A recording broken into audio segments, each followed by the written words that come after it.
কাজেই শাপলা চত্বরের বীর শহীদদেরকে যদি অস্বীকার করা হয়, এই দেশ এবং জাতি বিশ্বাসঘাতক জাতি হিসেবে ইতিহাসের আস্থা করে নিক্ষিপ্ত হবে। তাই 2009 সালের পিলখানা ট্র্যাজেডিতে শাহাদাত বরণকারী বীর শহীদান, শাপলা চত্বরের নবী প্রেমিক বীর শহীদান, 24 জুলাই বিপ্লবের বীর শহীদানদেরকে যথাযথভাবে রাষ্ট্রীয় সম্মান প্রদর্শন করার জন্য উদাত্ত আহ্বান জানাই। সেই সঙ্গে বলতে চাই, যেই উচ্চকক্ষ গঠনের সিদ্ধান্ত নেওয়া হয়েছে, সেই উচ্চকক্ষ পিআর পদ্ধতিতে ভোটাধিকারে প্রয়োগ করে গোটা দেশের সকল ভোটারদের সংখ্যানুপাতিক হারে উচ্চকক্ষে পিআর পদ্ধতি যদি বাস্তবায়ন না করা হয়, বাংলাদেশ খেলাফত মজলিস সেই উচ্চকক্ষ যেখানে বেকার পুনর্বাসনের একটি উচ্চকক্ষে পরিণত হবে। পিআর পদ্ধতি ছাড়া বেকার পুনর্বাসনের উচ্চকক্ষ বাংলাদেশের জনগণের ট্যাক্সের কাঁধের উপর বসতে দেওয়া হবে না ইনশাআল্লাহ।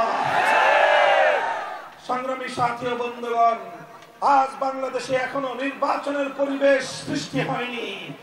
নির্বাচন ঘনিয়ে এসেছে, লেভেল প্লেইং ফিল্ড তৈরি হয়নি। আমরা বাংলাদেশ খেলাফত মজলিসের পক্ষ থেকে প্রশাসনকে নিরপেক্ষভাবে গোটা বাংলাদেশে লেভেল প্লেইং ফিল্ড, সমতার ভিত্তিতে সকল রাজনৈতিক পথ এবং মতের অংশীজনদের নির্বাচনে অংশগ্রহণ করার পরিবেশ সৃষ্টি করার উদাত্ত আহ্বান জানাই। ইনশাআল্লাহ আমরা বাংলাদেশে সত্যিকার অর্থে বৈষম্যহীন ইনসাফপূর্ণ একটি দেশ গড়তে চাই। কথা বলেন ঠিক কিনা? আমরা বলি চূড়ান্ত কথা আমার, যদি সত্যিকার ইনসাফপূর্ণ বৈষম্যহীন সমাজ গড়তে চাও, মানব রচিত তন্ত্র মন্ত্র দিয়ে সেটা সম্ভব হবে না। চূড়ান্ত বৈষম্যহীন সমাজ গড়তে হলে আল্লাহ প্রদত্ত রাজনৈতিক বন্দোবস্ত খেলাফত ব্যবস্থা কায়েম করতে হবে। আমরা আমাদের এই সংগ্রামের চূড়ান্ত লক্ষ্যবস্তু হিসেবে আল্লাহর খেলাফত প্রতিষ্ঠাকেই ঘোষণা করছি। সেই খেলাফতের বাংলাদেশ গড়বার জন্য আগামীর আন্দোলন, সংগ্রাম, বিপ্লবে আমাদের সঙ্গে কারা কারা মাঠে থাকবেন হাত তুলে দেখান। ইনশাআল্লাহ দেখা হবে রাজপথে, কথা হবে স্লোগানে স্লোগানে।